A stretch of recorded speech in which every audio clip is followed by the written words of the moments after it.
So by way of introduction, I'm Adam Meyers. I'm with CrowdStrike. CrowdStrike's a relatively new startup, stealth mode startup with probably the world's largest marketing arm. Yeah. Well, nobody knows what we do. Everybody just knows that we're doing it. Exactly.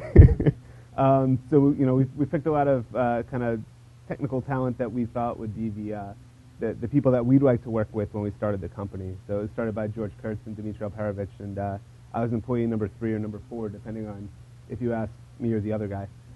And we took some venture funding, and kind of our whole premise is that you don't have a malware problem, you have an adversary problem.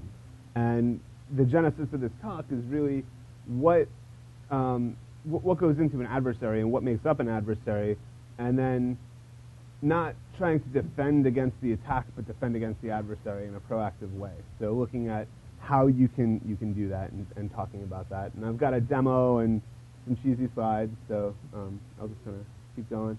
Personally, I'm the Director of Intelligence for CrowdStrike, which is an interesting position. As I was telling some people before, it's kind of like a television show where they've got like the guy at the hotel that's got like every job. I'm like switching hats. I didn't quite expect that. So again, that puts me overseas for 2 weeks or building marketing decks and stuff like that.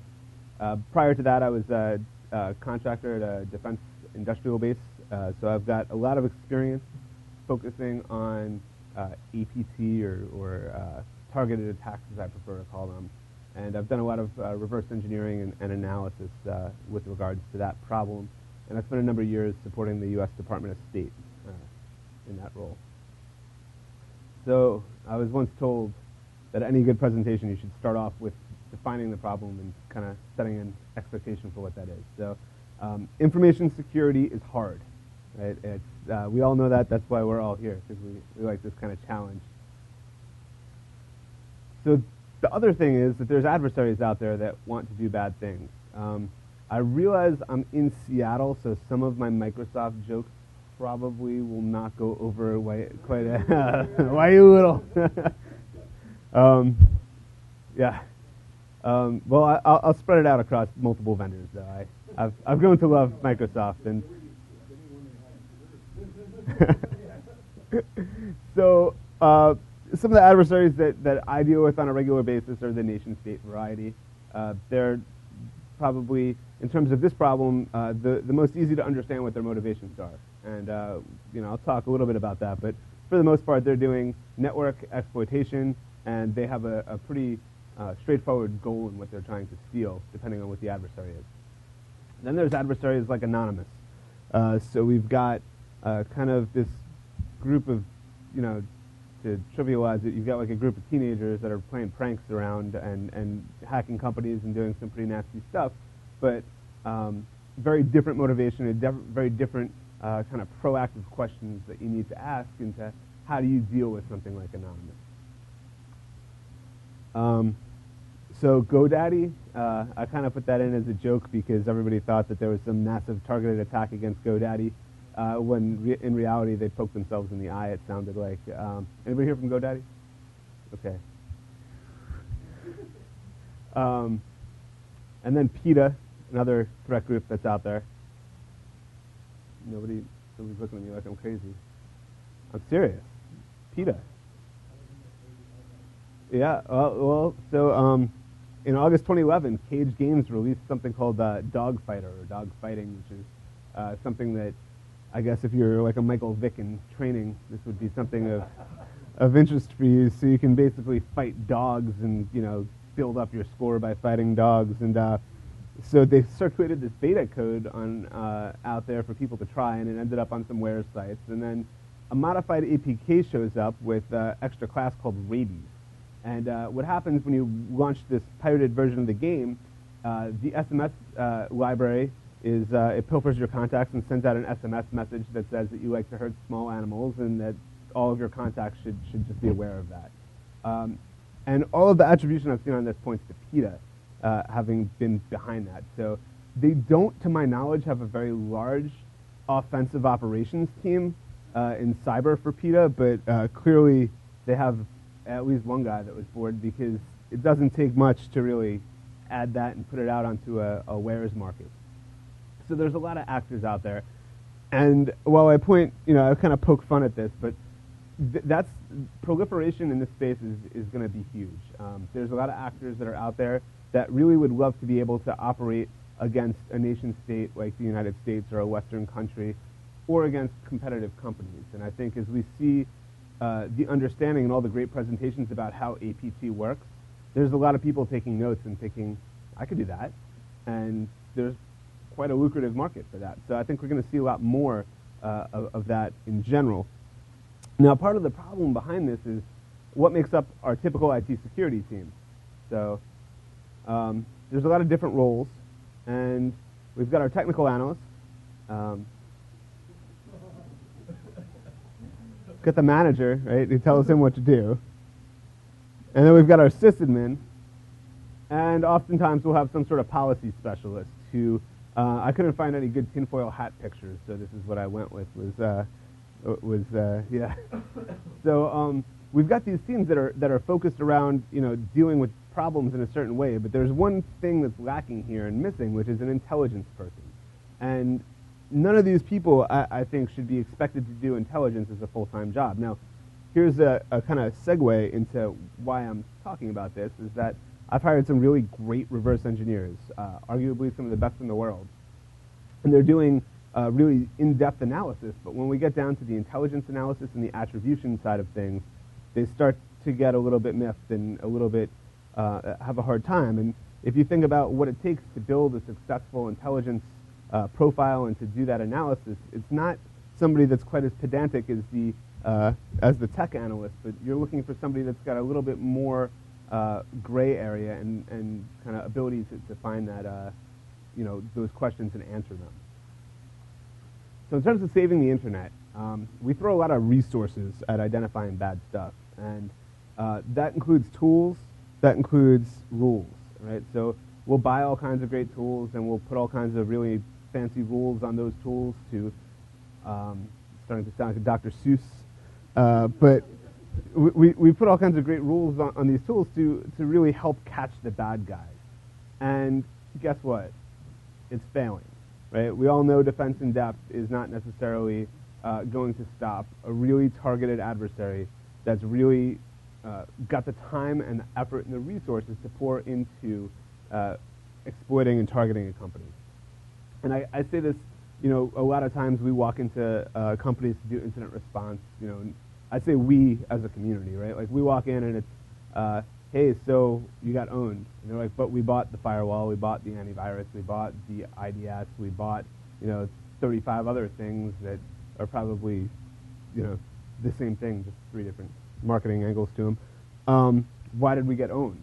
And it's because we're putting these things in place, and we've got a tech guy driving it, we've got a manager kind of responsible for it, but nobody's really proactively looking at what is the threat, and how do we prepare and situate these things to defend properly against a targeted attack. So, of course, not being one to just start a problem and leave, I'm going to walk through some of the ways to approach this. And this is going to be really dependent on what everybody's responsibility is and what your goals are. But I think understanding who's owning you really brings you forward in how you can start to think about how do you use these tools and rules from an intelligent perspective to do proactive defense. I think that's what I was supposed to be talking about, right? Okay, so there's lots of great technical analysis published, and I'll say that there's in-depth malware analysis, and you see that reported all the time, and people put out these great reports about that. And then they write rules about how to defend against this malware, whether it be a network-based rule or some sort of host-based solution. And in reality, they're trying to fix the problem that's already occurred.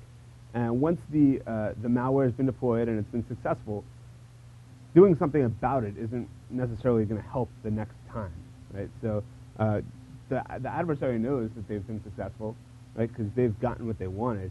So fixing the problem after the fact is somewhat counterproductive. You want to try and fix the problem before it occurs, or at least know about it as quickly as you can. So a lot of us have kind of given up on being able to stop this, right? So that's fair.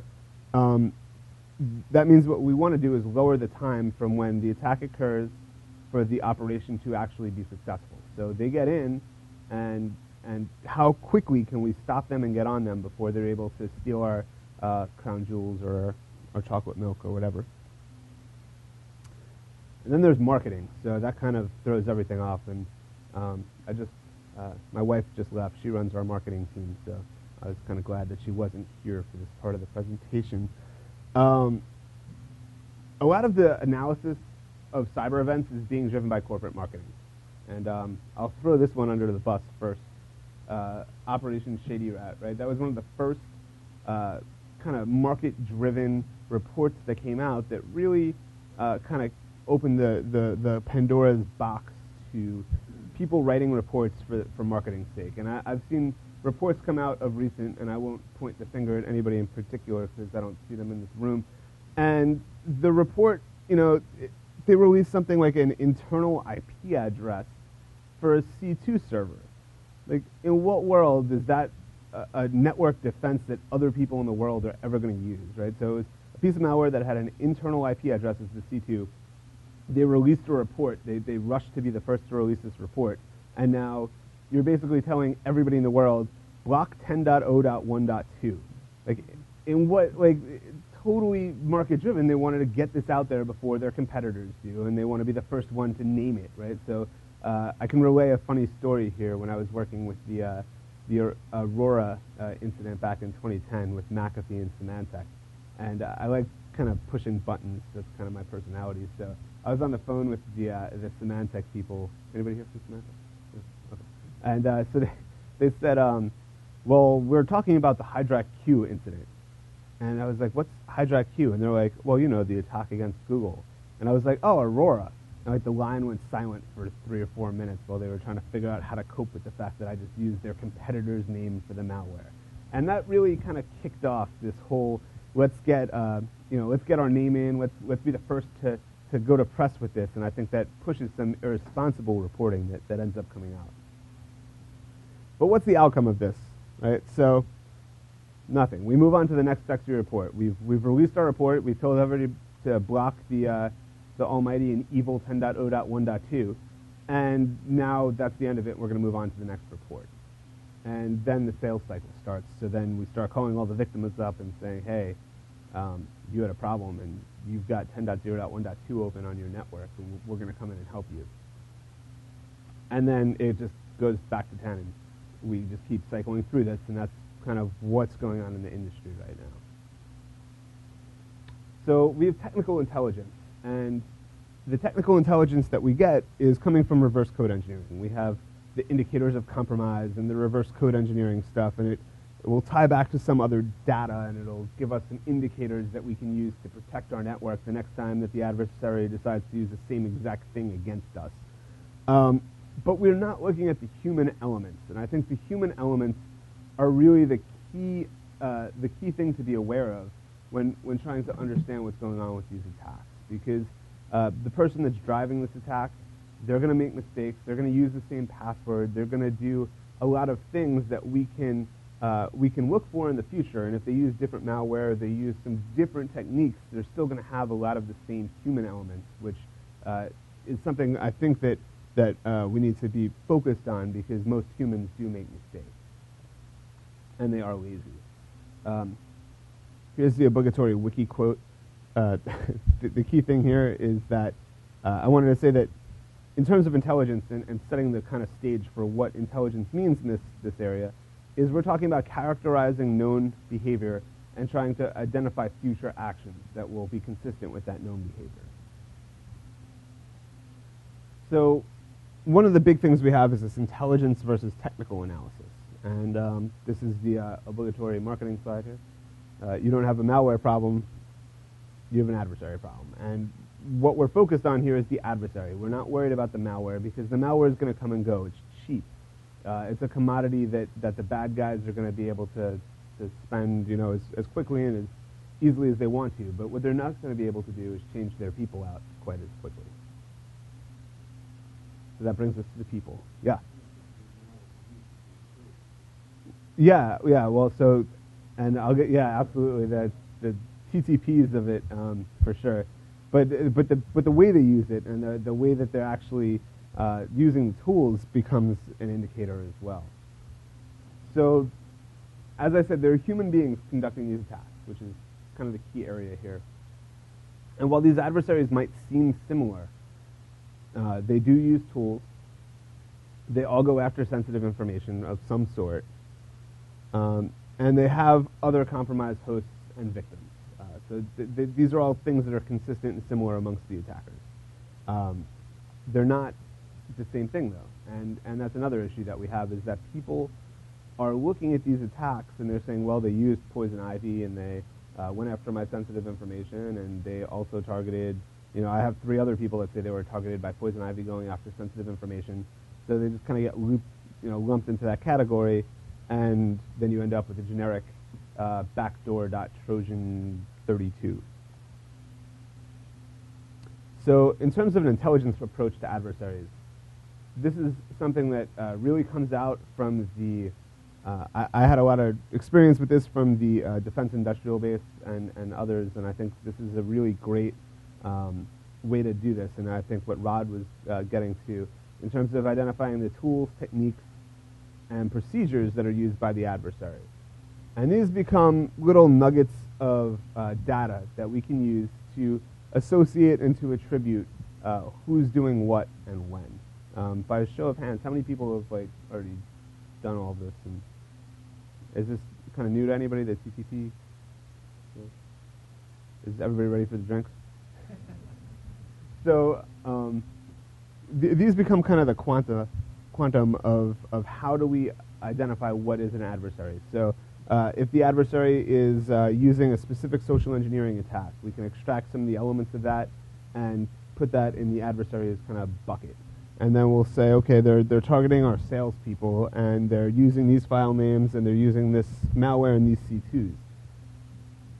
By itself, any of those things could be used by any other adversary, but the more you break this up into little kind of quantum and put them together, you end up with a lot more of a fingerprint as to what the adversary is up to and who they are. And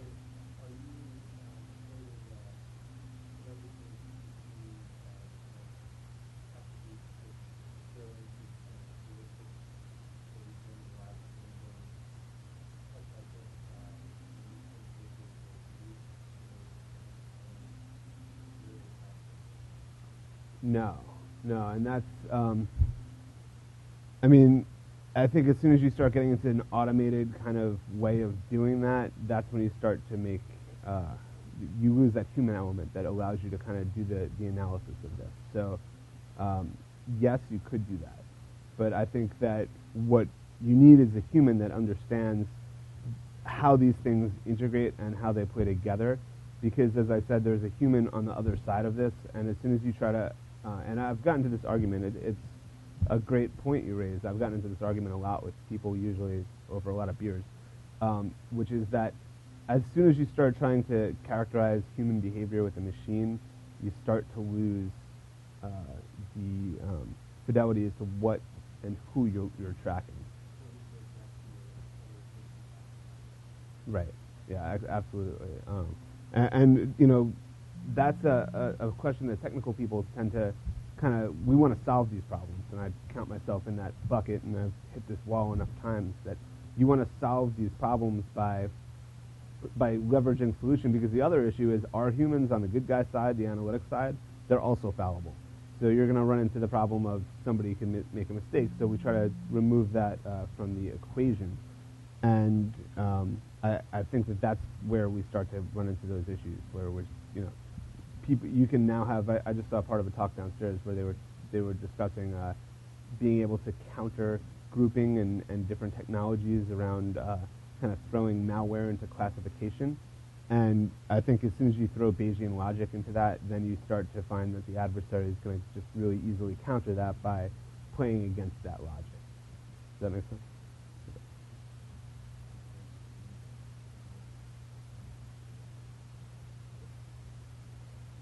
Yes. Yeah. Stay tuned for that. Oh, no, by all means. Like I said, Like, I'm sweating my butt off up here because I'm like talking to all people that I respect in the community, so I kind of feel like, why, like, you're looking at me like, all right, we know. But for all of you following on at home,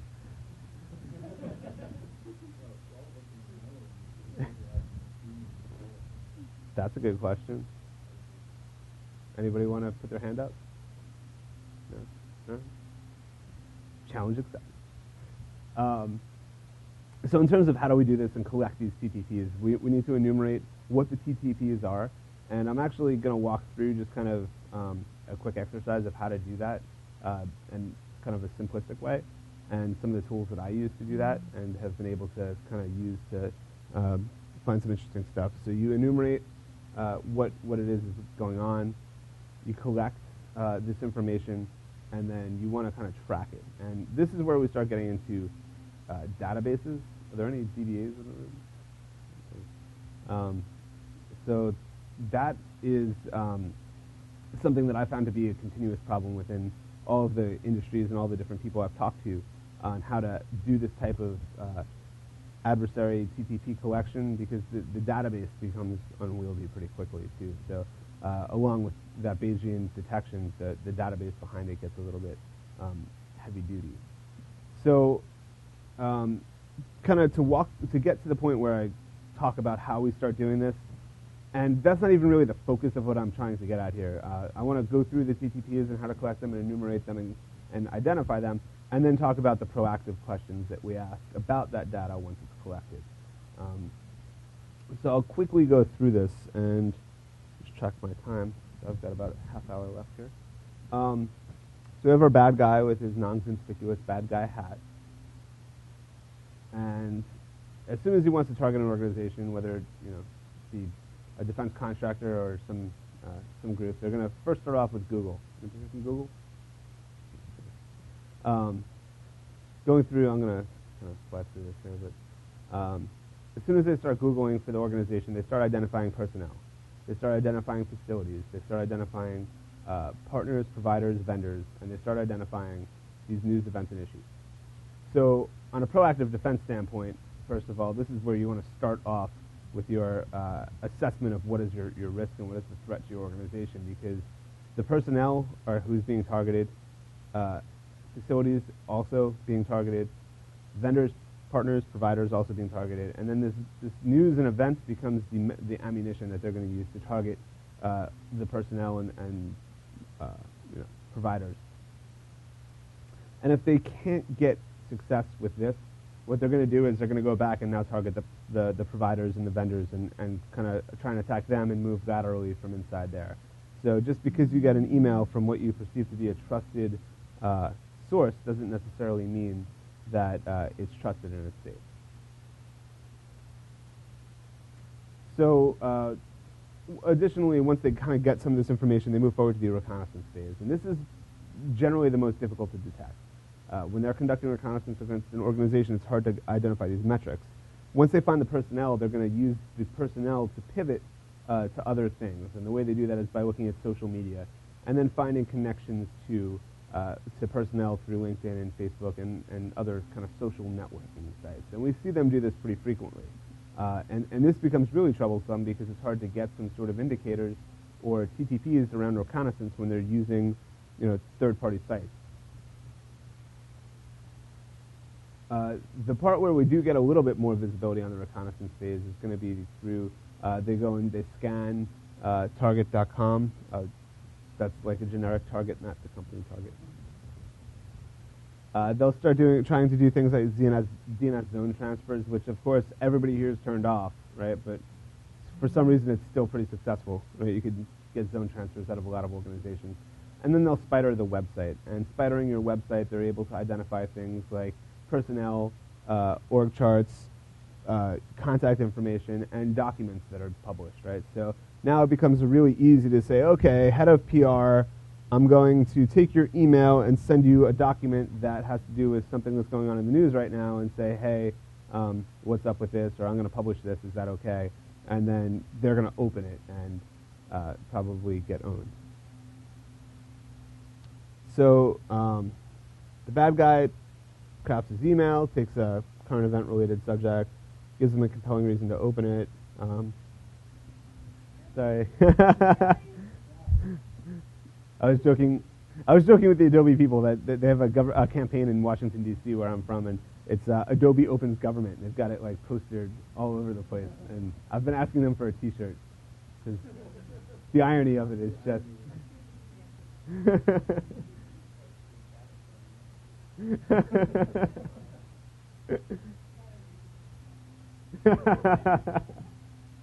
So here's a real email that came in, a spearfish that came in, and it went to a sales team. It had a document attached to it. I guess I should use my handy little things, right? It had a document attached to it, a PDF in this case. Not that that's common. And then attached to the factors of the purchase, you should review this and let us know so we can go ahead and give you our money, is essentially the messaging here. And once that happens, the sales guy doesn't even think, right? That's an instinctual, I open this document up. And that's when the fun starts.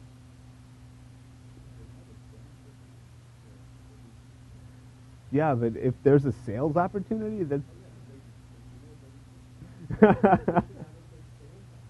Exactly, yeah. What did I miss? Yeah.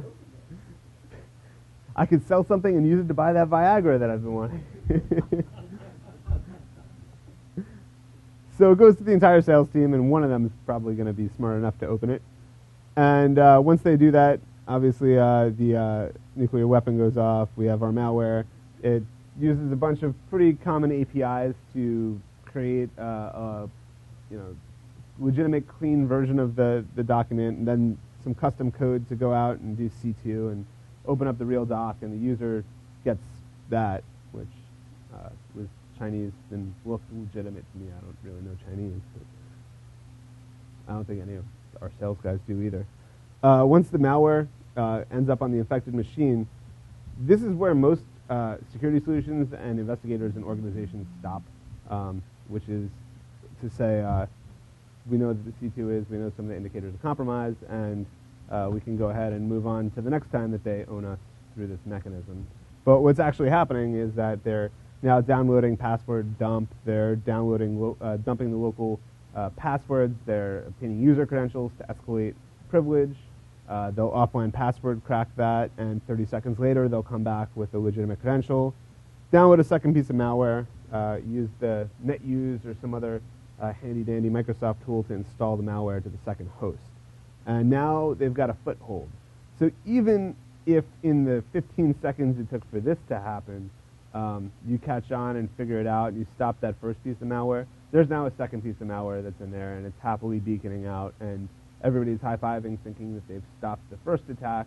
And I've never seen that happen successfully, by the way, but theoretically they'd be high-fiving, and I imagine there'd be beer. And now the second attack is successful and calling home and ready to roll. So this is when it gets fun. The bad guy now starts pushing tools down. So he brings WinRAR, archiver of choice for hackers everywhere, the covert exfiltration tool, and he'll bring a tool bag of other things that they'll use, pass the hash and other types of things like that. And now the mission execution, and this is really where the interesting stuff happens from the intelligence question, because now we should know, right? They're on the network. We should know what they're going to go after at this point. How many people here know what the crown jewels on like your enterprise would be, or a couple of people? Yeah. So I mean, like Adobe would be your source code, right? Or Microsoft source code, or Clippy or something. Yeah.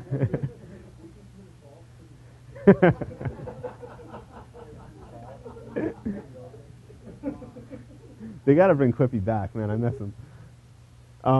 So they'll start by escalating privileges on the machine that they own, and that typically is going to look something like this, where they're the best. The adversaries, some of the best Microsoft systems administrators I've ever seen. So this is legitimately watching them play. So they use tools that I don't even think Microsoft knows is there. They'll use like GP results and all kinds of ways to understand and profile the target network. And guess what? This is a script. And so this becomes a TTP in and of itself, because once they get on and they're using some esoteric Microsoft command, well, that's an indicator of who that person is, because that's how they do things, right? So we could differentiate bad guy 1 and bad guy 2 based on what tools they're using and what order they're using them in on the enterprise. So once they do that, they figure out where all the good stuff is. So the Whopper is where we are going to store all of our nuclear codes and our new games and things like that. And yes, second.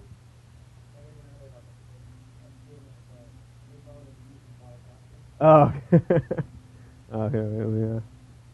I don't think I've ever been out wargame reference before. So once they've, I'll just real quick go back to this. So once they've done this, they understand where the good stuff is, where the domain controller is, and things like that, and they establish a connection and they start pilfering the documents and searching for what they're looking for. And they'll do this over the course of weeks or months, and they'll exfiltrate terabytes of data. They don't care. They'll move it down to that machine. They'll aggregate it. They'll RAR it with a password, and they'll exfiltrate it back out to the bad guy, where he's now going to have a smiley face. So now they've stolen everything that they could possibly get out of your organization. They've got all of your source code, all of your secret sauce, your recipes, your email, and they need to clean up. And they don't want to not come back, right? So maybe you're going to have some new code released in a couple of weeks, or you're going to have some new something cool coming out, the Windows Phone 5 or whatever. And so they're going to delete and overwrite the archive because they don't want any forensics people coming and figuring out what they've been up to. And they delete and overwrite the stolen data and most of their tools. And they start cleaning up some of the logs. So they're going to remove evidence of what they've done and who they've connected to from the logs. And they'll burn down the C2 temporarily. And what that means is that they're going to now set that domain or whatever it is to some non-routable or some non-threatening host, so that right now you're essentially owned and you don't necessarily know it. And if all of a sudden they decide they need access back in, it's as simple as turning that domain back on and having access back into the network. So that's how they kind of operate. So in terms of what this means, I said that this is kind of the units of intelligence, are those different TTPs. And there's a lot of TTPs from that attack that we can kind of start to pull together and understand. And we want to map that. And to do that, let me, this is going to be awful with this resolution. Yeah, don't want to be on it. Sorry, this is what, like 460 by 6. I feel like I should be playing a Sierra game at this resolution. So this right here, let me, not quite sure how I can properly display this here. This is an actual attack, right? So this is a tool called Maltigo. Has anybody used this? A couple of people? Okay. This is a great tool. It's free. And I've got a bunch of stuff that I'm happy to share with anybody here in terms of entities and transforms. So an entity, this stuff is all custom by me. So this is one of our code-named intruders. We call him Keyhole Panda. And we know that he, anybody want to guess where he's from? We know that he did a spearfish on this date, and we know that there was an MD5 of this that came out of that spearfish. So essentially what we can do is we can start looking at this guy's TTPs and what he does, and we're able to really quickly understand and visualize what this looks like. And when we start mapping out different attackers, we end up with different patterns. So it actually kind of, almost from a high-level glance like this, I wouldn't advocate this as a method of analysis, but from a high-level glance, you can almost understand this is a typical C&E actor, a computer network exploitation actor. It's a very linear pattern, and we can kind of see what's going on. And what we can do is, for example, here's a piece of malware, this update.exe. I can actually run a transform on it. What a transform does is it allows me to perform some actions. So I'm going to query this against virus total. And I should probably turn on my wireless. Otherwise, I'm not going to be able to query virus total. Stuck here. And so what essentially you can do is you can transform the data and automatically map it, and you can use this to take one TTP and tie it back to an intelligence database. So if you have a database with all of your different TTPs in it, and you say, okay, here's a MD5, and I know that it was used in an attack, you can write transforms to query that database, and then it'll pull down file names and other attacks that have occurred, and eventually you could even get it to the point where you run one transform and you end up back to keyhole panda. And that's how you start being able to do some attribution. And so here's an example transform. I'll just run it through virus total. No, I won't.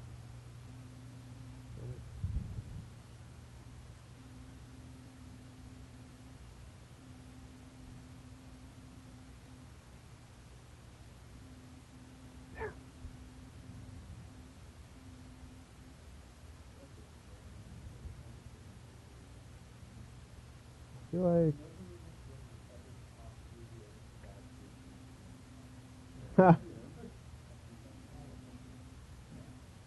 there we go. Dave Ping. All right, so I'll try this a third time. Third time's a charm. Go ahead and run virus total. And there we go. So you can see really quickly all that purple that just flashed down there, and I'll zoom in a little bit.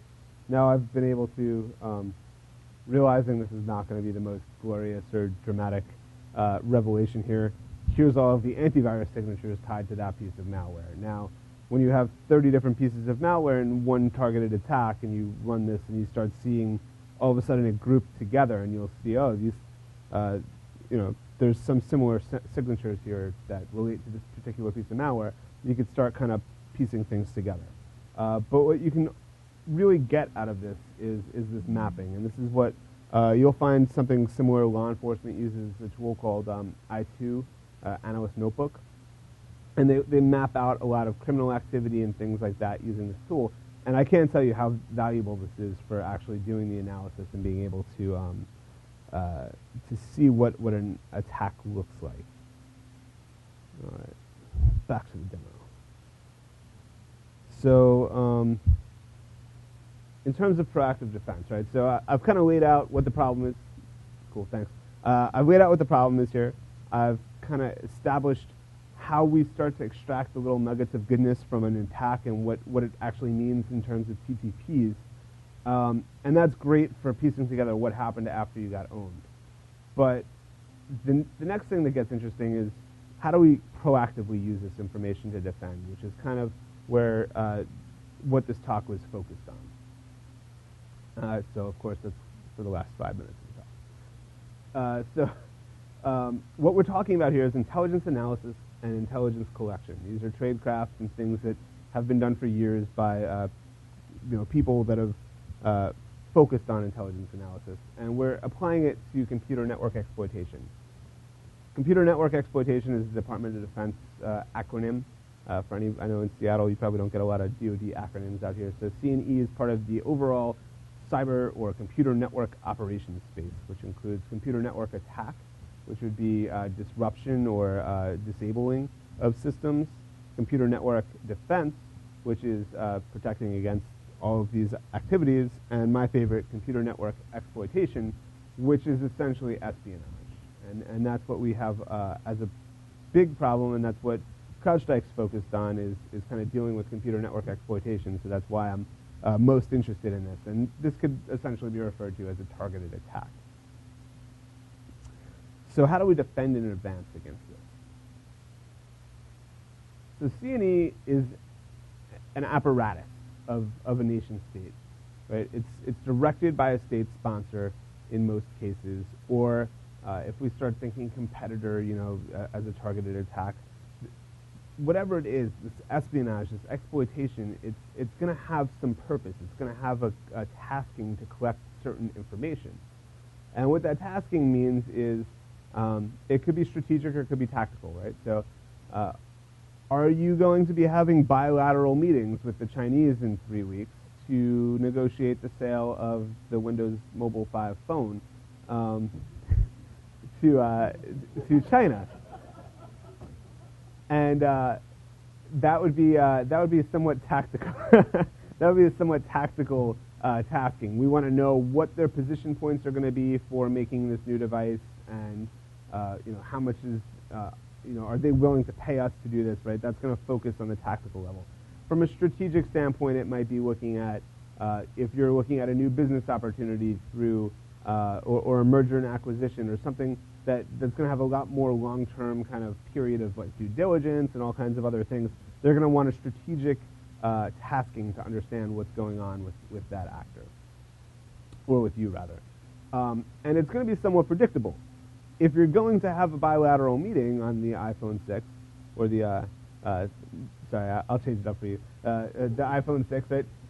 They're going to want to know about that, and you know that you're going to be coming out with that, so you can understand what they're going to be going after, who they're going to be targeting, and when they're going to be targeting it, right? So I see some people kind of looking a little puzzled here, right? So if you have some great new whiz-bang that's going to come out, and you know that you're making an announcement, you know that there might be some sensitivity around parts of it, the PR program, the marketing, the legal aspects, whatever it might be, then you know that they are going to be trying to get information about it because they want to know before anybody else knows so that they can go buy it or something, right? So that's going to be predictable. We know what they're going to go after, and we know when they're going to go after it. So now we can start to think about proactively how do we defend against that.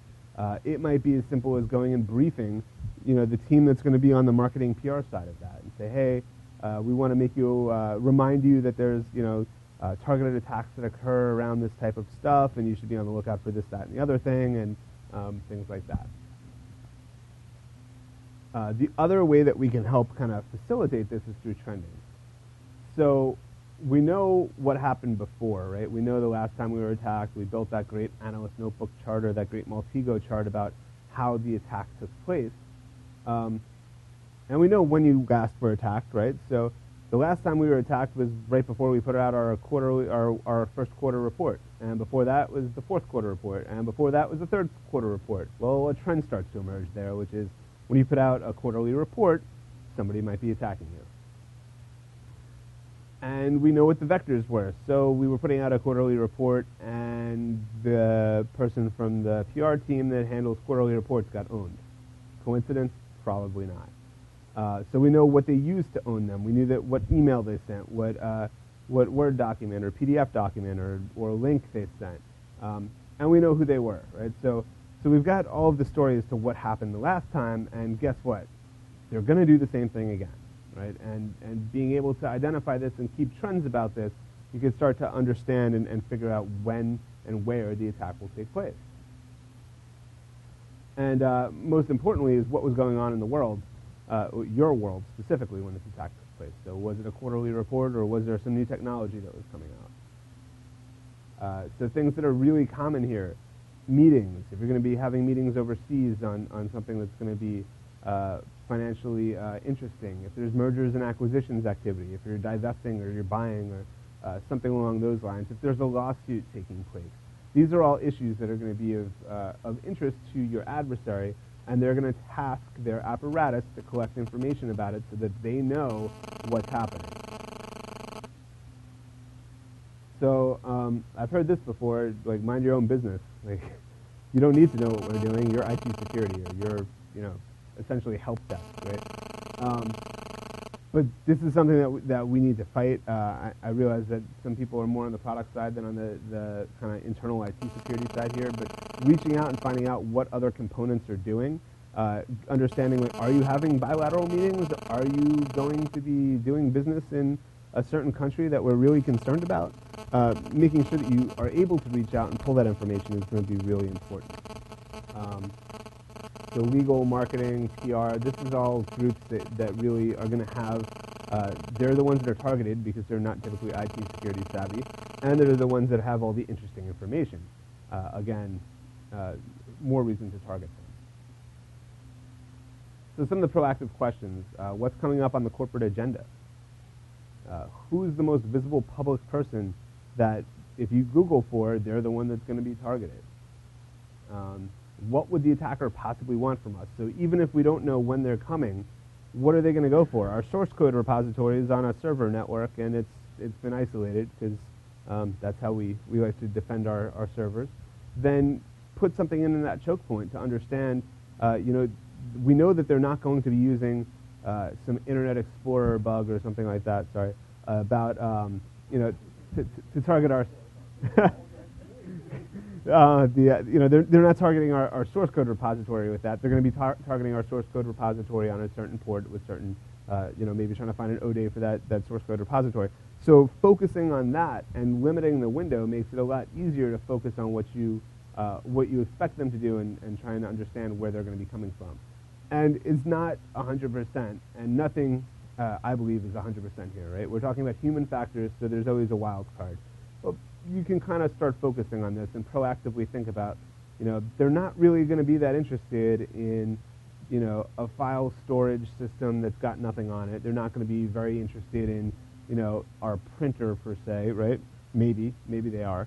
But by understanding what they're going to be interested in, you can kind of narrow the focus to that. And then again, is it going to be a strategic or a tactical, right? Is there something that we know because we've asked the right questions of other organizations and what they're going to be doing in the next 3 months? We know that tactically there's going to be something of interest, and again, the adversary is going to task their collection apparatus to find out about it. So by understanding that, we can kind of position our pieces on the board so that we're able to best defend against it. So with that, I'll leave off with this pretty funky little, you don't have a malware problem. A very subtle, you have an adversary problem. Could be anywhere though, really. And so I'll open it up for questions. I think I'm pretty close to my time here, but yeah, feel free. I mean, I think you got 10 minutes, so. I didn't see a bar downstairs, so if you want to have a discussion about this too, I'm happy to talk about it and take criticism.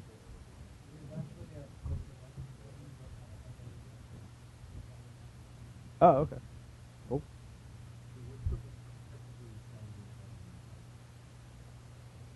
The people. I mean, technically, I don't know that there really is. Technically, I think we understand it all. That's a great question, but I mean, what do you think the most technically challenging?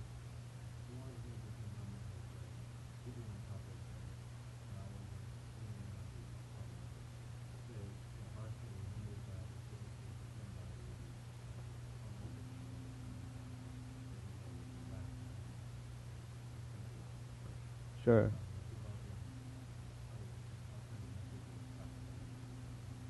Sure. Yeah, that's